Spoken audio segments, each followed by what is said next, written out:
Paz do Senhor Jesus, meus irmãos. Glória a Deus.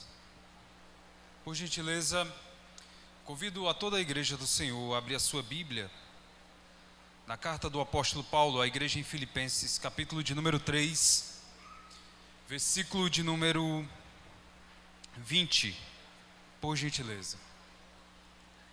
Toda honra e toda glória seja dada ao nome santo do Senhor Jesus Cristo.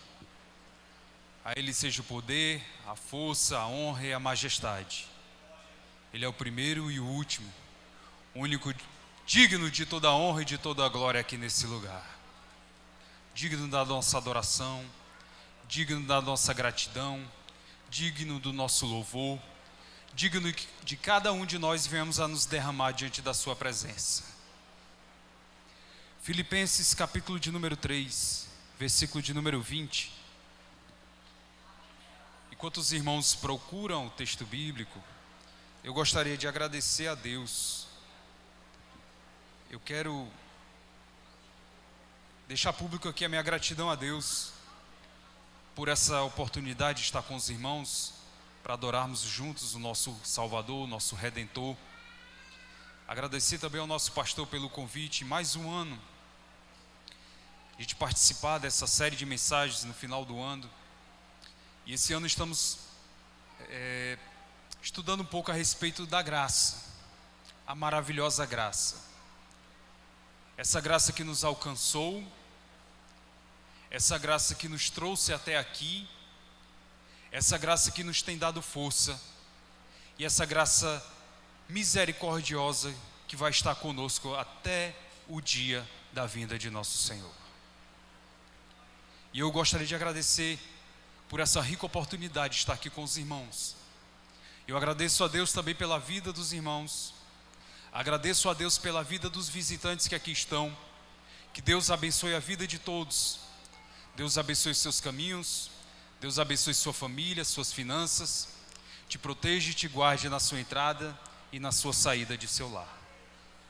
Quantos encontraram o texto bíblico? Me confirme com amém. A palavra de Deus, ela diz assim: pois a nossa pátria está nos céus, de onde também aguardamos o Salvador, o Senhor Jesus Cristo, o qual transformará o nosso corpo de humilhação para ser igual ao corpo da sua glória, segundo a eficácia do poder que Ele tem de até subordinar a si todas as coisas. 4:1 diz: portanto, meus amados irmãos, de que tenho muita saudade, vocês que são a minha alegria e coroa, sim, meus amados irmãos, permaneçam desse modo firmes no Senhor. Permaneçam desse modo firmes no Senhor.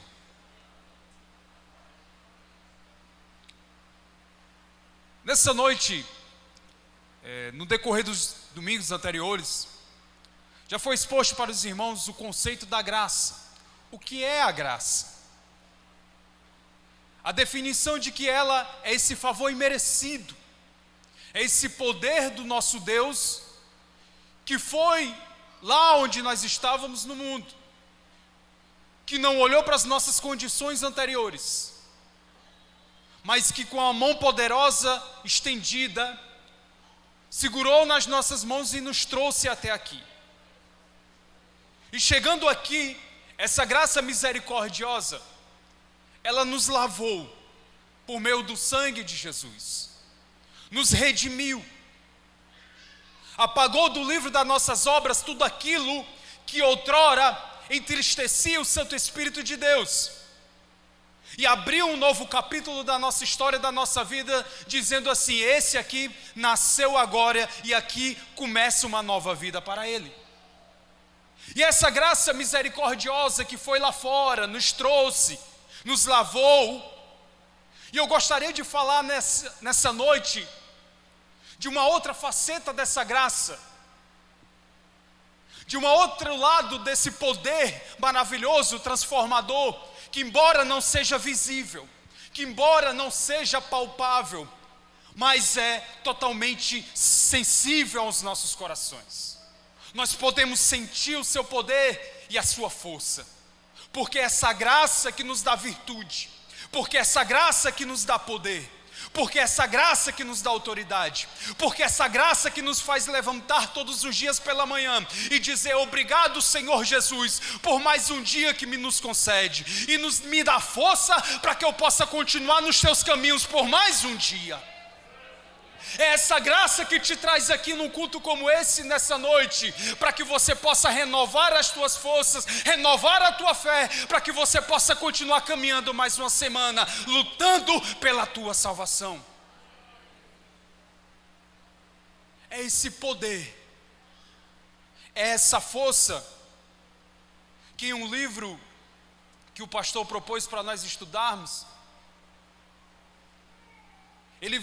o autor vai dizer que nós precisamos enxergar a graça de Deus como uma força capacitadora para viver em obediência e santidade, para que o crente possa assim perseverar e sustentar ao peso da sua cruz até o último dia. Nós lemos aqui um trecho do apóstolo Paulo escrevendo à igreja em Filipos. É interessante que essa igreja, que ficava na Europa, na parte oriental, a primeira igreja a ser estabelecida na Europa oriental, o apóstolo Paulo ali encontra uma comunidade diferenciada. Ele encontra uma comunidade constituída de homens e mulheres puramente romanos. A maioria deles eram homens que eram aposentados do exército romano. Eram constituídos de homens e mulheres que tinham cidadania romana e fizeram ali uma colônia de Roma. Filipos, na verdade, era um protótipo de Roma fora de Roma. Ali se praticava a lei romana. Ali se praticava a religião romana. Ali se praticava o patriotismo romano. Ali se cultuava o solo romano, mesmo estando fora de Roma. Então o apóstolo Paulo, ele é levado a fazer essa comparação. Ele inicia dizendo para aquele povo, na verdade ele finaliza o capítulo 3, falando para aquela nova comunidade evangélica, falando para aqueles novos convertidos na fé, falando para homens e mulheres e jovens romanos que agora estavam seguindo o caminho de Cristo.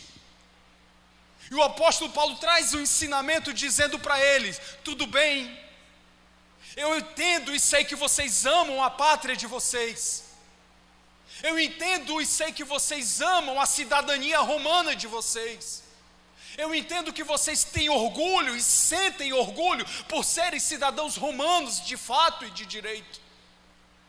Mas como cristãos que são, vocês devem compreender e entender que essa terra em que vocês estão, vocês são meros passageiros. Que nesse lugar em que vocês estão, vocês são meros peregrinos. Embora a cidadania romana você tenha, embora você habite em uma cidade romana, mas vocês não são daqui. O lugar de vocês é o céu. A sua verdadeira pátria é o céu. Vocês entendam que vocês estão aqui, vocês representam Roma. Vocês vivem as leis de Roma. Vocês falam a linguagem de Roma. Vocês se vestem como romanos. Vocês praticam como os romanos. Mas a partir de hoje eu quero que vocês entendam que vocês são representantes de uma pátria superior, uma pátria celestial. Então vocês têm que falar como alguém do céu, têm que andar como alguém do céu, têm que praticar as leis do céu, porque vocês são da pátria do céu. Muitos não compreendem, não entendem a nossa maneira de viver, a nossa maneira cristã de andar, a nossa maneira evangélica de viver. É porque o mundo jamais vai entender que nós já compreendemos que nós estamos emprestados na nossa nação. Amamos o nosso país, amamos a nossa nação. Eu amo o meu Brasil, mas o meu Brasil precisa entender que eu estou aqui enquanto peregrino. Eu estou em uma caminhada, em uma jornada, em uma viagem em direção à minha pátria celestial, o céu. A nossa nação precisa entender. Eu agradeço a Deus por causa do seu solo, do alimento que Ele nos dá. Eu agradeço a Deus pela chuva que cai e rega a nossa nação, a nossa terra, e enche os nossos açudes, os nossos reservatórios. Mas eu agradeço ao nosso Senhor pelo lugar que Ele me fez nascer. Mas eu agradeço também a Deus, porque eu sei que Ele está reservando uma casa para mim, na minha outra pátria, onde eu tenho uma dupla cidadania, porque eu sou cidadão do céu. Quando você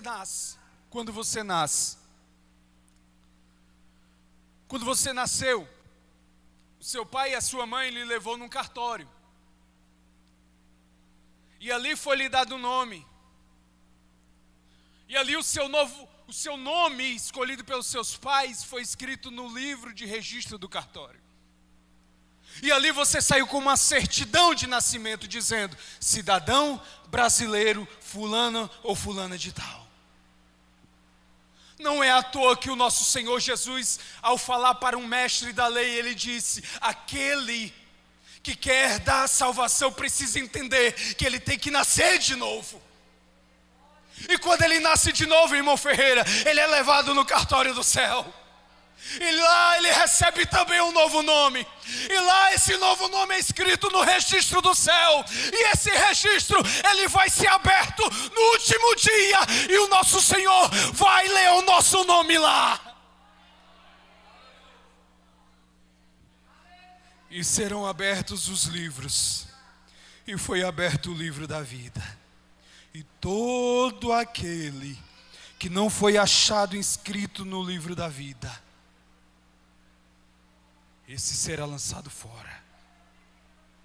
Sabe por quê? Porque quem não nascer de novo, quem não nascer da água do Espírito, não pode entrar no reino dos céus. Eu preciso dar esse passo e nascer de novo. Eu preciso ir atrás desse meu registro na minha nova pátria no céu. Eu preciso correr atrás desse agente cartorário que está aqui nessa noite, com o livro aberto, com a oportunidade concedida a você, está dizendo: vem, deixa eu escrever o teu nome no meu livro.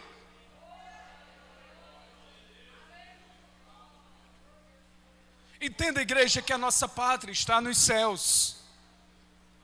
E ele diz: de onde nós aguardamos, esperamos o Salvador, o Senhor Jesus Cristo.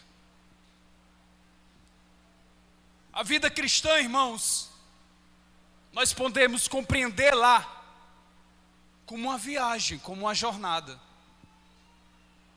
Um dos livros que mais amo na minha vida, logo após a Bíblia, é o livro escrito pelo puritano John Bunyan, O Peregrino, que é uma alegoria que fala justamente a história de um homem que ele inicia a sua jornada em direção à cidade celestial. E aquele homem inicia a sua jornada portando um fardo pesado sobre os seus ombros. E aquele homem, ele inicia a sua jornada apontado por um outro homem chamado evangelista, que chega para ele e o vê desesperado, que o vê angustiado. O evangelista olha para ele e pergunta: cristão, o que é que você tem? E cristão olha para ele e responde: é porque eu li nesse livro que a cidade onde eu habito, a cidade da destruição, ela vai ser queimada com fogo, ela vai ser destruída. O que eu posso fazer para me salvar? Então o evangelista olha para aquele personagem chamado cristão e diz: vai à frente, e você logo após atravessar o pântano, depois de você atravessar alguns vales, você vai encontrar uma porta estreita. Bata na porta estreita, que ela vai se abrir para você, e você vai encontrar o caminho que leva à cidade celestial.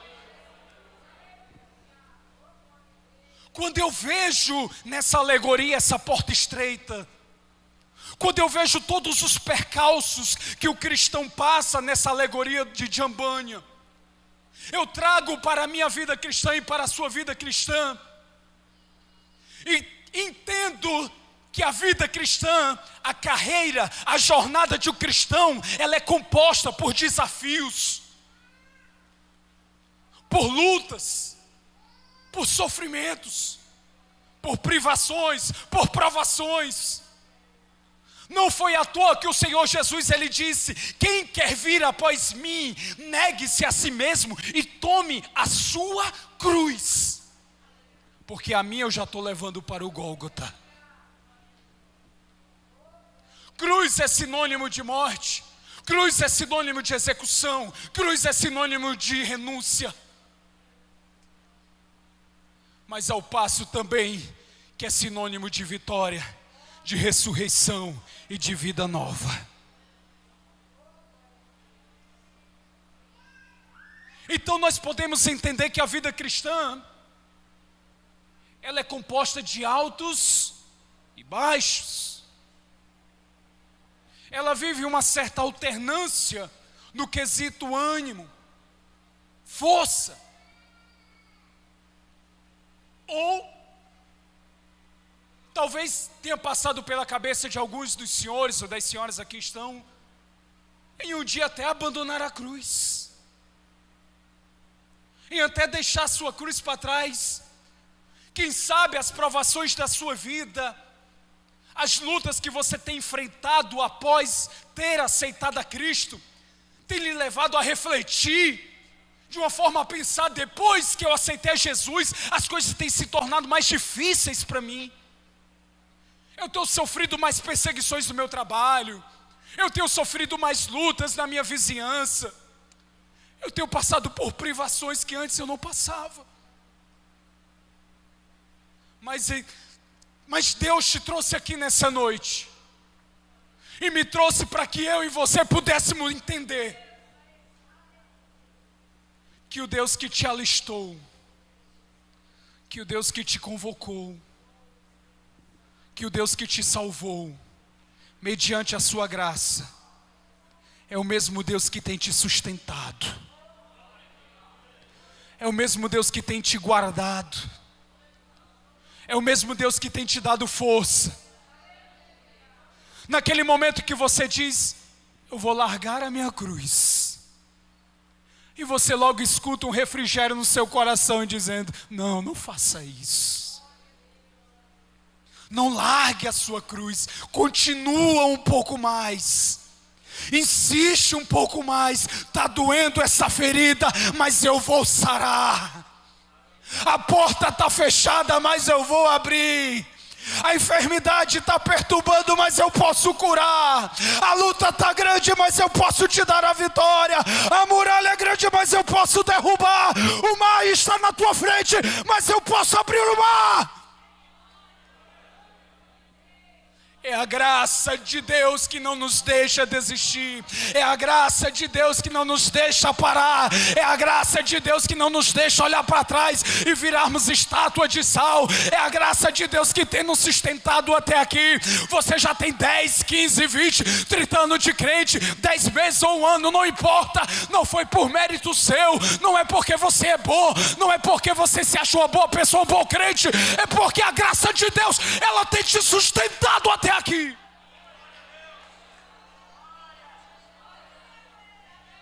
É só a graça de Deus. Sem ela a gente não vai conseguir chegar lá. Entenda que o apóstolo Paulo diz: nós aguardamos, esperamos. Nós cristãos muitas das vezes temos dificuldades com essa palavra, esperar, aguardar. principalmente a nossa geração, que as coisas estão muito rápidas na palma da mão, rapidamente você faz um download e está ali na sua mão, informações do mundo lá fora. Então nós vivemos em uma geração imediatista, rápida, veloz. Mas só que o apóstolo Paulo está falando isso aqui no primeiro século, nós aguardamos a vinda do nosso Senhor Jesus Cristo. Nós já estamos em 2022, caminhando para 2023. E a espera continua. E a espera continua. E a igreja continua sedenta, esperando da mesma forma, como se fosse o primeiro dia. Porque esta é a nossa esperança. Esse é o motivo que nós estamos aqui nessa noite. Porque nós aguardamos o seu retorno. Porque nós acreditamos na sua vinda. A igreja do primeiro século, ela já passava por dificuldades nesse quesito, nessa questão.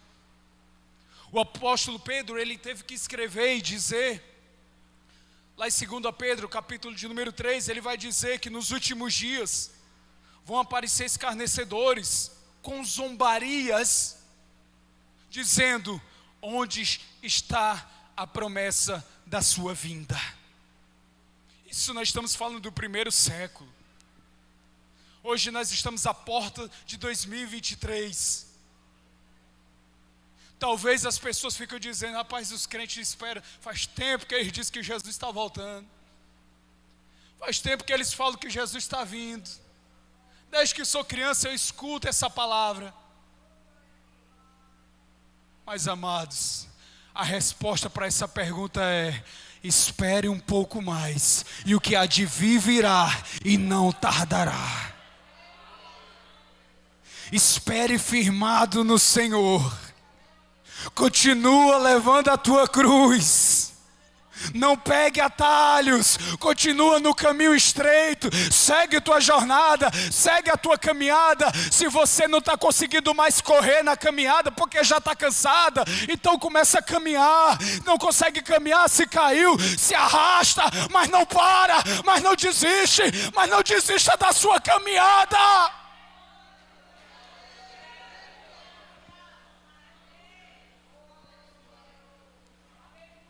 Oh, aleluia. O qual transformará o nosso corpo de humilhação, segundo a eficácia do seu poder, de subordinar a si todas as coisas. Teremos nossos corpos transformados. A sua promessa continua de pé. A promessa do nosso Deus continua mais viva do que nunca. A promessa de Deus é como se Ele estivesse fazendo hoje para nós. Essa promessa deve arder em nossos corações. Hoje o joelho está doendo, hoje a coluna dói um pouco, hoje talvez um pouco mais velho você não consiga mais correr como jovem outrora. Está doendo um pouco ali de uma dor aqui, outra ali. Mas entenda que daqui a pouco nós teremos os nossos corpos transformados como o Senhor.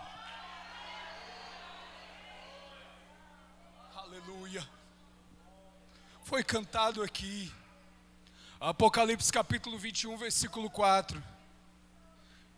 E Deus lhe enxugará dos olhos todas as lágrimas, e já não existirá mais morte.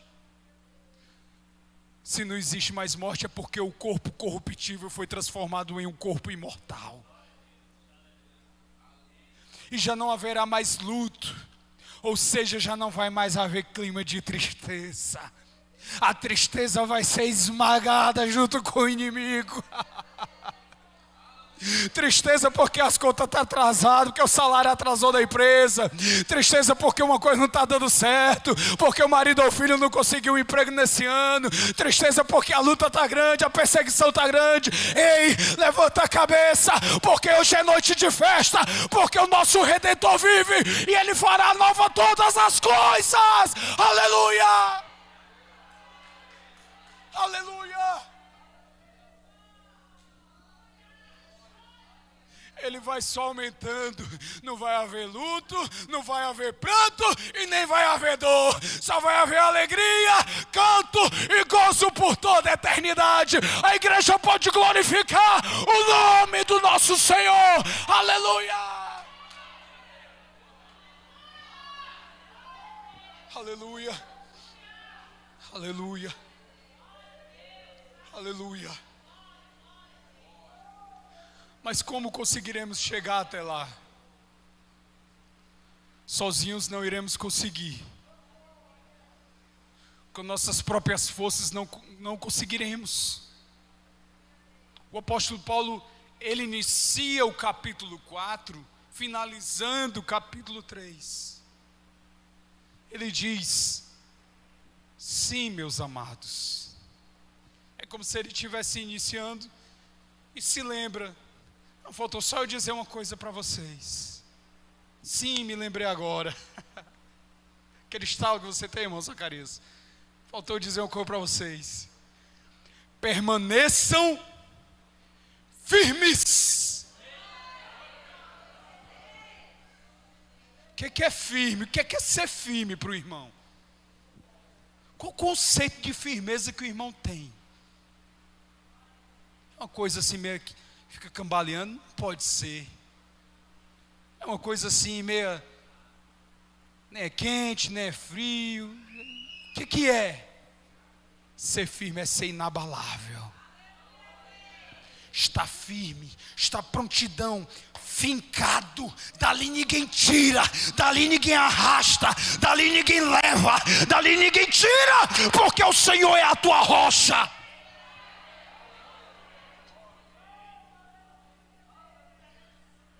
Permaneçam firmes. Em quem? Em você mesmo? No seu diploma universitário? No seu poder financeiro aquisitivo? Seu poder? Na sua conta bancária? Permanecer firme em quê? Seu conhecimento talvez com alguém influente na sociedade? Não. Permaneçam firmes no Senhor. Porque é a graça dele que te sustenta. É a graça dele que te anima. Ele é fiel. Lá no capítulo 1, versículo 6 dessa mesma epístola, o apóstolo Paulo ele diz: olha, igreja, eu estou certo de que aquele que começou a boa obra em vocês há de completá-la até o dia de Cristo Jesus. Você pensa que foi você que entrou por essa porta aí, porque você quis. Foi não, foi o Senhor que começou a obra em você. Você pensa que foi você que levantou a sua mãozinha: eu estou com vontade de sentar, Jesus, vou lá na frente. Acho bonito. Você pensa que foi você? Foi não. Foi o Espírito Santo de Deus que foi lá onde você estava, com a sua graça misericordiosa, fumegou tanto em teu coração que você não resistiu e veio até aqui. Você pensa que está aqui até hoje porque você gosta? Não é porque eu gosto dos irmãos, porque eu gosto de ouvir o netinho cantando, porque eu gosto das pregações do pastor, porque eu gosto das senhoras, que eu gosto, já faz muito tempo que eu estou ali, eu gosto da minha igrejinha. Você pensa que é por isso que você está aqui até hoje, mas não é não. Porque se dependesse de você, nem aqui você estava essa noite. Você está aqui porque a graça de Deus tem te feito permanecer firme até o dia de hoje. E aquele que iniciou a obra em você, aleluia. Isso é o que me anima. Sabe, irmãos, eu confesso para os irmãos, é o que me alegra. É o que me faz sair daqui me regozijando. Porque eu sei o quanto falho eu sou, o quão defeituoso eu sou, que se dependesse de mim para chegar no céu. Ele diz: não se preocupa, que aquele que iniciou a obra em você, ele é fiel e vai completar até o dia da vinda do nosso Senhor. Quem pode adorar o nome do Senhor Jesus nessa noite? Essa obra ela não é feita pela metade. Essa obra ela não é feita e deixada ali para terminar depois. Ela é gradativa. Talvez porque você esteja me ouvindo, você tenha até vontade. Eu acho bonito as palavras dos crentes, eu acho lindo o louvor dos crentes, eu acho lindo, eu tenho, como os antigos costumavam até dizer, eu tenho até vontade de seguir na lei dos crentes. Talvez alguém já tenha ouvido alguém falar nisso, né? Mas é porque eu tenho minhas coisinhas que eu gosto de fazer, sabe? E eu não sei se eu consigo deixar. Talvez você, o irmão que está aqui nessa noite, tenha até conversado com alguém assim, que fale assim: é porque eu tenho umas coisinhas que eu gosto de fazer ali, irmão, sabe? Mas eu vou tentar deixar e depois eu vou para a igreja, né, irmão? Pode ser que dê certo um dia para mim, né? Mas, irmão, eu quero te dizer nessa noite, meu querido ouvinte, venha, porque enquanto você estiver esperando, você não vai ter força, você não vai deixar nunca. Venha, porque o Deus te capacitará, o Deus te dará força para você seguir o caminho dele. Diante disso, eu só posso convidar a igreja de Cristo para adorar o nome do Senhor.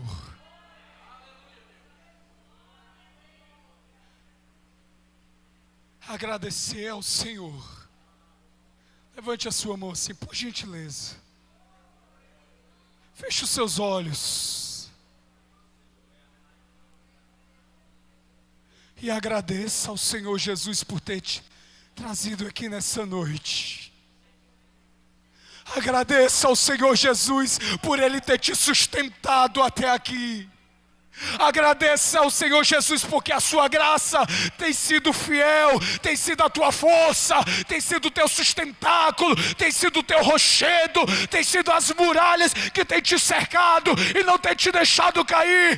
Agradeça ao Senhor Jesus porque Ele tem te segurado pela tua mão e não tem deixado você vacilar, não tem deixado você ficar pelo caminho. Adore, igreja do Senhor, o nome do Senhor Jesus.